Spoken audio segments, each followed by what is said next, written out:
Otakmu sedang mengeras detik ini juga dan kamu bahkan tidak menyadarinya karena setiap hari kamu bangun di jam yang sama menempuh jalan yang sama menuju kantor memikirkan hal yang sama berulang kali tanpa pernah memberikan tantangan baru bagi otakmu sehingga koneksi saraf di dalam kepalamu perlahan-lahan melemah dan mati satu persatu seperti jalan setapak di hutan yang tidak pernah dilalui lagi hingga akhirnya tertutup semak belukar dan tidak bisa ditemukan kembali dan yang paling mengerikan adalah kebanyakan orang sama sekali tidak tahu bahwa hal ini sedang terjadi pada mereka. Karena prosesnya begitu perlahan begitu halus sehingga ketika mereka akhirnya menyadari bahwa daya ingat mereka menurun bahwa konsentrasi mereka semakin sulit dipertahankan bahwa kreativitas mereka seperti menguap entah kemana semua itu sudah terlambat untuk diperbaiki dengan cara-cara biasa dan menurut penelitian dari Fakultas Kedokteran Universitas Indonesia otak orang dewasa yang tidak mendapatkan stimulasi yang cukup akan mulai kehilangan koneksi sarafnya sejak usia 30 tahun ke atas dan ini bukan soal usia ini bukan soal genetik ini murni soal kebiasaan yang kita jalani setiap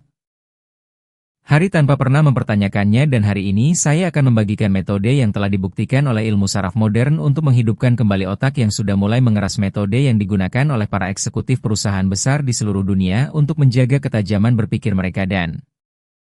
metode ini berasal dari seorang ahli ilmu saraf bernama Dr. Sari Purnama yang merupakan pengajar senior di salah satu universitas terkemuka dunia sekaligus pelatih otak bagi para pemimpin perusahaan multinasional dan inti dari semua yang diajarkan sebenarnya sangat sederhana yaitu bahwa otak kita bekerja persis seperti otot tubuh kita dan ini bukan sekadar perumpamaan atau metafora melainkan fakta ilmiah yang sudah dibuktikan berkali-kali dalam laboratorium di seluruh dunia karena sama seperti otot yang akan mengecil dan melemah jika tidak dilatih otak juga akan kehilangan kemampuannya jika tidak diberikan tantangan dan stimulasi yang tepat dan sama seperti otot yang bisa dibangun kembali menjadi lebih kuat dengan latihan yang konsisten otak juga bisa diperkuat diperbaiki dan bahkan ditumbuhkan koneksi-koneksi baru di dalamnya tidak peduli berapapun usia kita saat ini dan untuk memahami bagaimana ini bekerja kita perlu mengenal sebuah proses yang disebut mielinisasi yaitu proses di mana serabut saraf di otak kita dilapisi oleh selubung lemak yang disebut mielin dan ketika selubung mielin ini semakin tebal sinyal saraf bisa bergerak semakin cepat melalui jalur tersebut. Sehingga tindakan yang awalnya terasa canggung dan membutuhkan konsentrasi penuh lama-kelamaan menjadi otomatis dan sangat cepat dilakukan seperti ketika kamu pertama kali belajar mengendarai sepeda motor di jalanan Jakarta atau Surabaya yang ramai awalnya semua terasa menakutkan dan membingungkan. Tapi setelah berbulan-bulan berlatih kamu bisa melakukannya sambil memikirkan hal lain karena jalur saraf untuk mengendarai motor sudah termielin dengan sempurna dan inilah mengapa atlet-atlet kelas dunia bisa melakukan gerakan yang sangat kompleks dengan kecepatan luar biasa tanpa perlu berpikir. Karena ribuan bahkan jutaan pengulangan telah membuat jalur saraf mereka menjadi seperti jalan tol 6 lajur yang memungkinkan informasi bergerak dengan kecepatan maksimum dan yang lebih menakjubkan lagi adalah ketika mielinisasi sudah terjadi pada satu area kemampuan belajar kita di area lain juga ikut meningkat karena otak yang sudah terbiasa membangun jalur baru menjadi semakin efisien dalam membangun jalur-jalur berikutnya sehingga kecepatan belajar itu sendiri yang meningkat bukan hanya kemampuan di satu bidang tertentu dan ini menjelaskan mengapa orang-orang yang kita sebut jenius sebenarnya bukan dilahirkan dengan otak yang lebih baik dari kita melainkan mereka telah mengoptimalkan proses mielinisasi ini secara konsisten selama bertahun-tahun sehingga otak mereka bekerja jauh lebih efisien dibandingkan rata-rata orang dan konsep 10.000 jam latihan yang dipopulerkan oleh para peneliti pada dasarnya juga menjelaskan fenomena mielinisasi ini bahwa pengulangan yang konsisten dan terarah pada akhirnya mengubah struktur fisik otak secara literal dan banyak orang yang salah paham tentang otak mereka berpikir bahwa setelah melewati usia 25 tahun otak sudah tidak bisa berubah lagi bahwa kapasitas mereka sudah ditentukan dan tidak ada yang bisa dilakukan untuk mengubahnya padahal ilmu saraf modern sudah membuktikan bahwa ini sama sekali tidak benar karena meskipun memang benar bahwa produksi sel saraf baru paling aktif sebelum usia 25 tahun. Ada sebuah zat yang disebut BDNF atau Brain Derived Neurotrophic Factor yang berfungsi memperkuat sel-sel saraf yang sudah ada dan menciptakan koneksi-koneksi baru di antara mereka dan BDNF ini bisa ditingkatkan pada usia berapapun sehingga otak tetap bisa bertumbuh dan berkembang bahkan di usia 50, 60 atau 70 tahun dan cara paling efektif untuk meningkatkan BDNF ini ternyata sangat sederhana dan bisa dilakukan oleh siapa saja tanpa perlu peralatan mahal atau keanggotaan gym yang mewah yaitu melalui olahraga aerobik seperti jogging, berenang, bersepeda atau bahkan sekadar berjalan kaki dengan kecepatan sedang yang membuat jantung berdetak lebih cepat dari biasanya dan kunci utamanya ada pada intensitas yang tepat yaitu mempertahankan detak jantung di kisaran 60 hingga 70% dari detak jantung maksimum yang artinya kamu berkeringat dan Napasmu sedikit rengah tapi masih bisa berbicara dengan orang di sebelahmu tanpa terputus-putus, dan jika kamu berolahraga terlalu keras melebihi ambang batas ini justru hormon stres yang disebut kortisol akan diproduksi secara berlebihan dan kortisol yang tinggi justru merusak sel-sel otak. Bukannya memperbaikinya jadi kuncinya bukan semakin keras semakin baik melainkan konsistensi pada intensitas yang tepat selama 30 menit hingga 1 jam sebanyak 3 kali seminggu dan jika kamu selama ini tidak pernah berolahraga sama sekali jangan khawatir karena justru penelitian menunjukkan bahwa orang yang memulai dari nol mengalami peningkatan BDNF yang jauh lebih dramatis dibandingkan mereka yang sudah rutin berolahraga dengan peningkatan hingga 30% dalam beberapa minggu pertama yang artinya otakmu akan mengalami ledakan pertumbuhan yang luar biasa hanya dengan mulai bergerak secara teratur dan kamu tidak perlu memulai dengan sesuatu yang besar cukup turun satu halte lebih awal saat naik angkot atau Transjakarta dan berjalan kaki sisanya atau naik tangga alih-alih lift di kantor atau jalan kaki ke warung alih-alih naik motor hal-hal kecil seperti ini sudah cukup untuk memulai dan sebuah penelitian dari universitas terkemuka di Amerika menemukan bahwa olahraga aerobik yang teratur dapat meningkatkan volume hipokampus yaitu bagian otak yang bertanggung jawab untuk memori dan pembelajaran sebesar 2% dan mungkin 2% terdengar kecil tapi jika kamu tahu bahwa hipokampus menyusut sekitar 1% setiap tahun seiring bertambahnya usia maka peningkatan 2% ini setara dengan memundurkan jam biologis otakmu sekitar 2 tahun hanya dengan berolahraga secara teratur dan setelah olahraga faktor kedua yang paling penting. Untuk kesehatan otak adalah pola makan dan kabar baiknya adalah kamu tidak perlu mengikuti diet yang rumit atau membeli suplemen yang mahal karena prinsipnya sangat sederhana yaitu ketika memilih makanan pilihlah yang warnanya lebih gelap dari pilihan biasanya misalnya ganti kacang tanah biasa.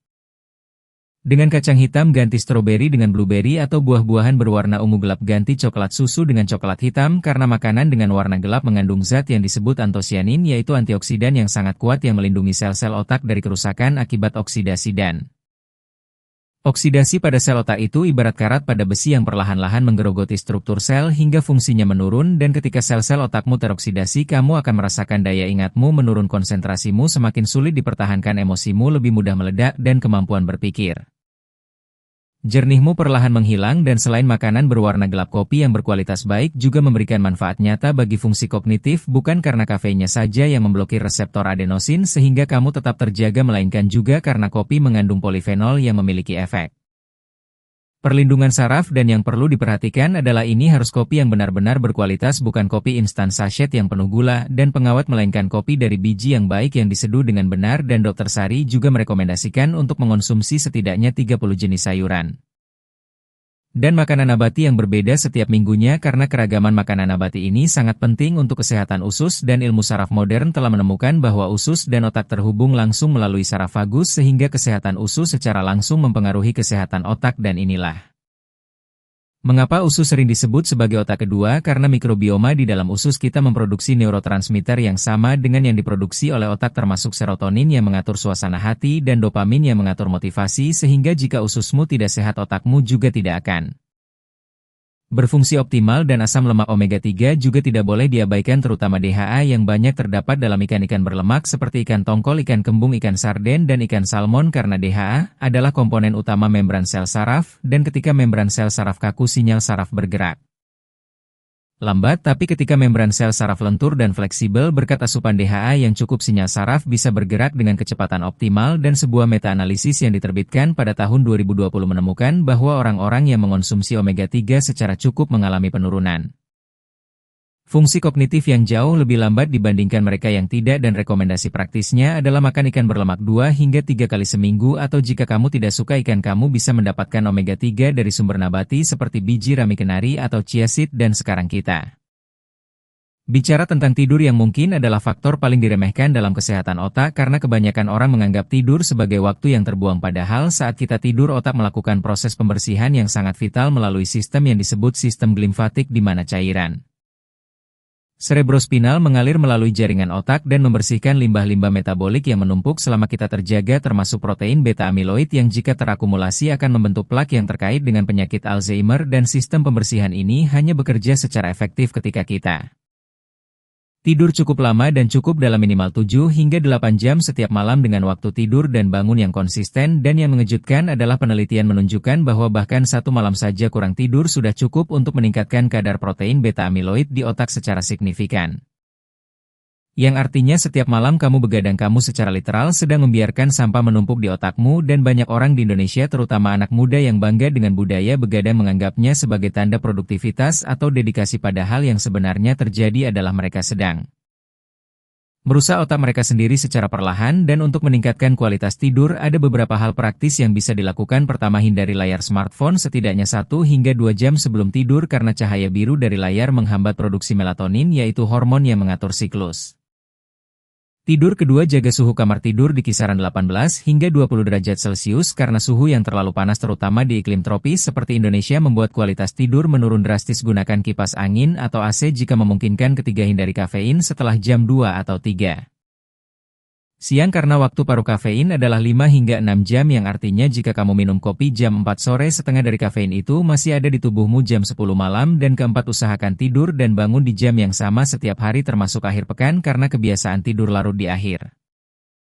pekan lalu bangun siang sebetulnya merusak ritme sirkadian yang sudah kamu bangun selama 5 hari kerja. Dan melakukan peregangan ringan atau mandi air hangat 30 menit sebelum tidur juga membantu karena kenaikan suhu tubuh yang singkat diikuti penurunan suhu secara alami akan memicu rasa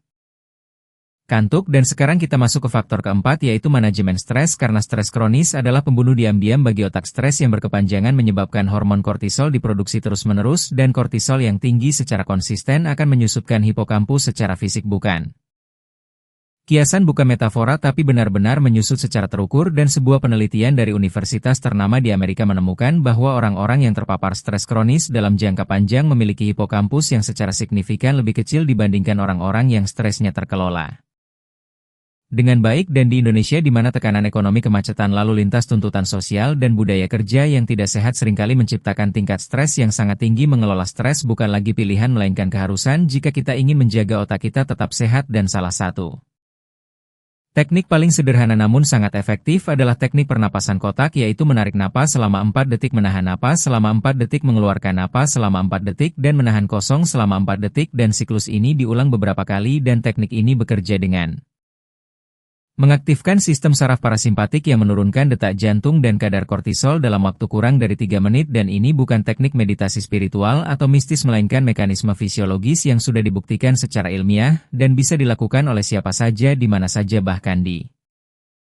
tengah kemacetan atau di meja kerja. Dan setelah keempat fondasi ini, yaitu olahraga, pola makan, tidur, dan manajemen stres sudah mulai terbentuk sebagai kebiasaan, langkah selanjutnya yang bisa dicoba adalah puasa intermiten, yaitu membatasi waktu makan dalam jendela waktu tertentu. Dan bagi kebanyakan orang Indonesia yang sudah terbiasa dengan konsep puasa, baik puasa Ramadan maupun puasa Senin Kamis, konsep ini sebenarnya tidak asing sama sekali. Dan secara ilmiah, puasa intermiten membantu menstabilkan kadar gula darah dan insulin, dan ketika insulin rendah, otak bekerja lebih optimal, konsentrasi lebih tajam, dan memori lebih jernih. Dan selama periode puasa, tubuh juga mengaktifkan proses yang disebut autofagi, yaitu proses di mana sel-sel membersihkan komponen-komponen yang rusak di dalamnya, termasuk di sel-sel otak, sehingga puasa secara literal membantu otak membersihkan dan memperbaiki dirinya sendiri. Dan untuk memulai tidak perlu langsung melakukan puasa 16 jam, cukup mulai dengan jendela makan 12 jam, misalnya makan pertama jam 7 pagi dan makan terakhir jam 7 malam, lalu secara bertahap perpendek jendela makan tersebut sesuai kenyamanan. Dan sekarang kita masuk ke bagian yang paling menarik, yaitu bagaimana mengubah pola pikir dan kebiasaan yang sudah mengakar dalam di otak, karena banyak orang yang ingin berubah, yang sudah tahu apa yang harus dilakukan tapi tetap saja kembali ke pola lama. Dan ini bukan karena mereka lemah atau tidak punya kemauan, melainkan karena sirkuit saraf di otak mereka sudah terbentuk sangat kuat untuk pola lama tersebut. Dan mengubah sirkuit yang sudah mapan membutuhkan pendekatan yang berbeda dari sekadar berjanji pada diri sendiri atau membuat resolusi tahun baru. Dan langkah pertama yang Dr. Sari ajarkan adalah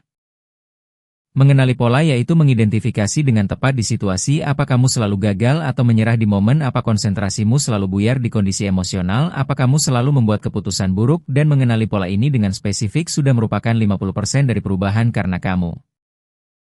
tidak bisa mengubah sesuatu yang tidak kamu sadari. Dan kebanyakan orang mencoba berubah tanpa pernah benar-benar memahami di titik mana mereka selalu terjatuh, sehingga mereka terus menabrak tembok yang sama berulang kali. Dan setelah mengenali pola, langkah kedua adalah memahami akar dari pola tersebut, bukan mencoba mengubah perilakunya langsung, melainkan memahami mengapa perilaku itu terus berulang. Misalnya, jika kamu selalu menunda pekerjaan penting bukan karena kamu malas, melainkan mungkin karena ada ketakutan yang tersembunyi di baliknya, ketakutan akan kegagalan, ketakutan akan Penilaian orang lain atau keyakinan lama bahwa usahamu tidak akan pernah cukup baik, dan secara neurosains otak kita sangat kuat dalam memprediksi masa depan berdasarkan pengalaman masa lalu, sehingga jika di masa lalu kamu pernah mengalami kegagalan yang menyakitkan, otakmu akan otomatis mengirimkan sinyal peringatan setiap kali kamu berada di situasi serupa, dan sinyal peringatan itu yang kamu rasakan sebagai kemalasan atau ketidakmampuan, padahal sebenarnya itu adalah mekanisme perlindungan dari otakmu sendiri. Dan langkah ketiga adalah menuliskannya di atas kertas secara fisik dengan tangan. Bukan diketik di smartphone, karena ketika kamu menulis dengan tangan, area motorik, area bahasa, dan area sensorik di otak bekerja secara bersamaan menciptakan koneksi yang jauh lebih kuat dibandingkan sekadar memikirkannya di dalam kepala. Dan tulislah apa yang sudah kamu korbankan karena pola ini. Hubungan yang rusak, kesempatan yang terlewat, kepercayaan diri yang terkikis, dan ini bukan untuk menyiksa diri melainkan untuk membuat otakmu benar-benar memahami konsekuensi dari pola lama sehingga motivasi untuk berubah menjadi lebih kuat dari kenyamanan untuk tetap sama. Dan langkah keempat yang paling penting adalah pengulangan yang disengaja, yaitu ketika situasi serupa muncul kembali, kamu secara sadar memilih respons yang berbeda dari biasanya, dan pada awalnya ini akan terasa sangat sulit, sangat tidak natural, karena otakmu akan melawan, akan menarikmu kembali ke pola lama. Dan ini bukan kelemahan karakter melainkan resistensi neurologis yang normal terjadi ketika kita mencoba membentuk jalur saraf baru, dan kuncinya adalah terus mendorong maju, karena setiap kali kamu berhasil memilih respons baru, jalur saraf baru terbentuk sedikit, dan setiap pengulangan membuat jalur itu semakin kuat hingga pada akhirnya respons baru itu menjadi otomatis, menjadi default baru di otakmu. Dan ini adalah cara neuroplastisitas benar-benar bekerja dalam kehidupan nyata, bukan kemauan keras yang mengubah otak melainkan pengulangan yang konsisten, dan di awal mungkin dari 10 kali situasi muncul, kamu hanya berhasil memilih respons baru 1 kali, dan itu sudah cukup karena 1 kali itu adalah benih yang akan tumbuh, dan seiring waktu rasionya akan berubah menjadi 2 dari 10, 3 dari 10, 5 dari 10, hingga akhirnya respons baru itu mendominasi. Dan satu teknik spesifik yang sangat direkomendasikan adalah memberikan skor pada diri sendiri. Misalnya jika kamu sedang melatih diri untuk lebih fokus saat berbicara dengan orang lain alih-alih melamun atau memikirkan hal lain, maka sebelum percakapan dimulai katakan dalam hati bahwa kamu akan hadir sepenuhnya dalam percakapan ini, dan setelah percakapan berakhir berikan skor pada dirimu 60, 70, 5, 90, dan saat kamu akhirnya bisa memberikan skor 100, rasa pencapaian yang kamu rasakan itu sendiri menciptakan pelepasan dopamin yang memperkuat sirkuit saraf baru tersebut, dan ini jauh lebih powerful daripada menunggu pujian dari orang lain, karena ini adalah penghargaan yang kamu berikan pada dirimu sendiri, dan otak sangat responsif terhadap sistem penghargaan internal seperti ini. Dan kekuatan bicara pada diri sendiri juga tidak boleh diremehkan, karena otak mempercayai apa yang kamu katakan pada dirimu sendiri, dan ada perbedaan besar antara mengatakan aduh capek banget tanpa kopi pasti tidak bisa kerja yang menekankan kekurangan dan ketergantungan dengan mengatakan hari ini aku mau memulai dengan secangkir kopi sebagai hadiah kecil untuk diriku yang menekankan perawatan diri dan pilihan sadar. Dan meskipun keduanya berakhir dengan minum kopi yang sama, otakmu memprosesnya dengan cara yang sangat berbeda. Dan begitu juga ketika kamu mengganti kenapa aku selalu berantakan dengan meja kerjaku hari ini sedikit lebih rapi dari kemarin, kamu mengubah fokus dari kegagalan menjadi kemajuan. Dan otak sangat sensitif terhadap bahasa yang kita gunakan pada diri sendiri, jauh lebih sensitif dari yang kita sadari. Dan yang penting adalah jangan menggunakan afirmasi positif yang tidak kamu percayai, karena otak tidak bisa dibohongi. Jika kamu mengatakan aku pasti sukses besar tapi di dalam hati kamu tidak percaya, maka afirmasi itu tidak akan bekerja. Yang lebih efektif adalah menggunakan pernyataan yang realistis dan bisa kamu terima dengan tulus, seperti aku sedang berusaha dan itu sudah cukup untuk hari ini, atau aku mungkin belum sampai tapi aku sudah lebih maju dari kemarin. Dan otak akan menerima kebenaran kecil ini dan menggunakannya sebagai fondasi untuk langkah berikutnya. Dan ini sejalan dengan prinsip terapi kognitif perilaku yang telah dibuktikan dalam banyak penelitian klinis bahwa self-talk yang realistis dan seimbang jauh lebih efektif mengubah otak dibandingkan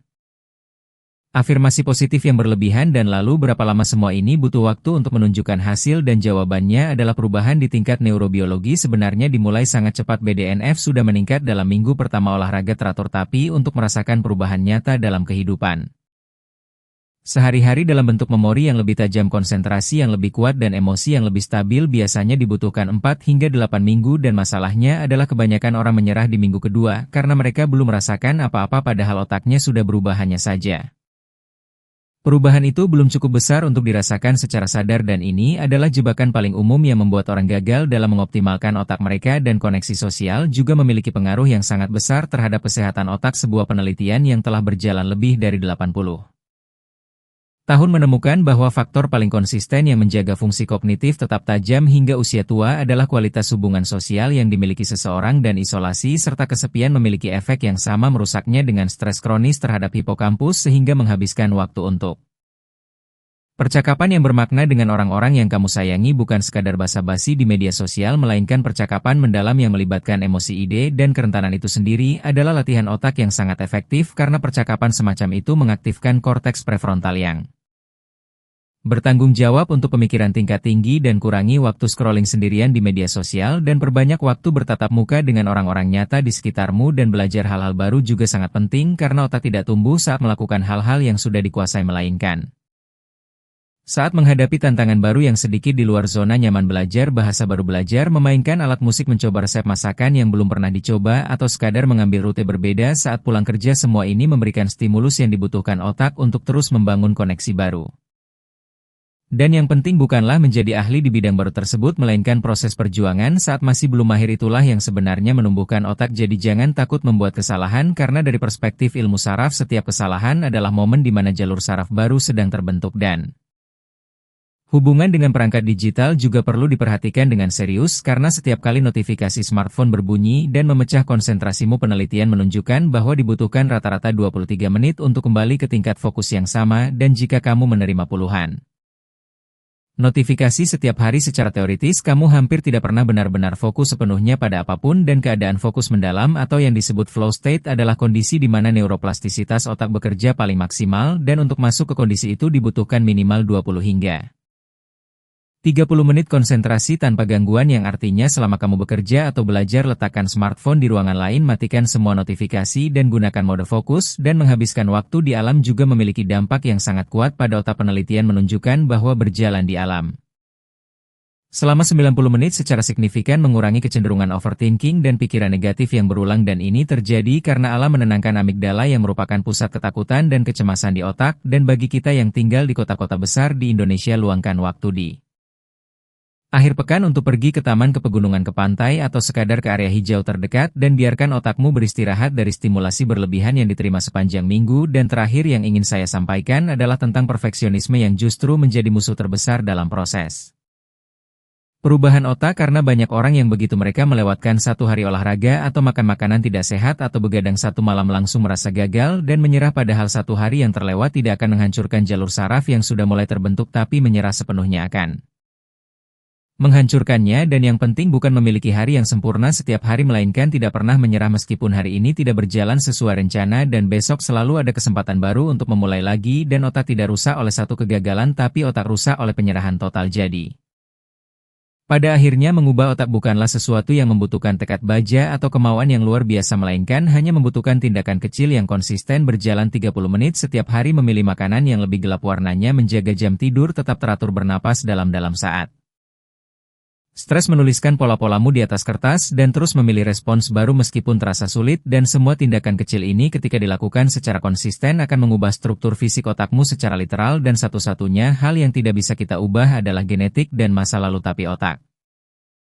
Berbeda otak siap berubah setiap saat dan setiap pilihan yang kamu buat hari ini menentukan arah perubahan itu dan mungkin di awal kamu tidak akan merasakan apa-apa mungkin kamu akan merasa seperti tidak ada yang terjadi tapi ilmu saraf sudah membuktikan bahwa otakmu sudah mulai berubah sejak hari pertama kamu hanya belum bisa merasakannya jadi teruslah lakukan meskipun belum terasa karena suatu hari nanti kamu akan terbangun dan menyadari bahwa kamu sudah menjadi orang yang berbeda bahwa otakmu sudah bekerja dengan cara yang berbeda bahwa hidupmu sudah bergerak ke arah yang berbeda dan semua itu dimulai dari keputusan kecil yang kamu buat hari ini detik ini untuk tidak membiarkan otakmu terus mengeras dalam kebiasaan lama melainkan memberinya tantangan baru stimulasi baru dan kesempatan untuk tumbuh kembali.